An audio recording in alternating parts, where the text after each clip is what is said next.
Hello friends, welcome to our YouTube channel. పని వల్ల ఒత్తిడి పెరగదు, పని గురించిన ఆలోచన వల్ల ఒత్తిడి పెరుగుతుంది. అందుకే ఆలోచనలను వాయిదా వేయాలి, పనులను వెంటనే చేయాలి.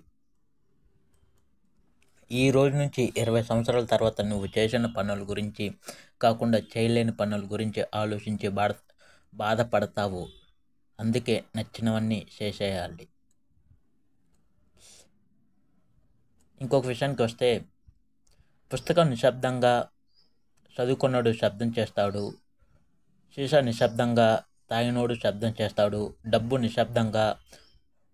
ఉన్నోడు శబ్దం చేస్తాడు, శవం నిశ్శబ్దంగా తీసేవాళ్ళు శబ్దం చేస్తారు.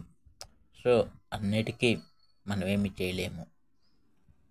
ఇంకొక విషయానికి వస్తే, పరిచయం అందరూ అవుతారు, కానీ కొందరు మాత్రమే మన మనసులో నిలిచిపోతారని నేను ఈ వీడియో ద్వారా చెప్తున్నాను. సో ఇంకొక వీడియో చేస్తాను. So please do like, share and subscribe. Don't forget. Thank you.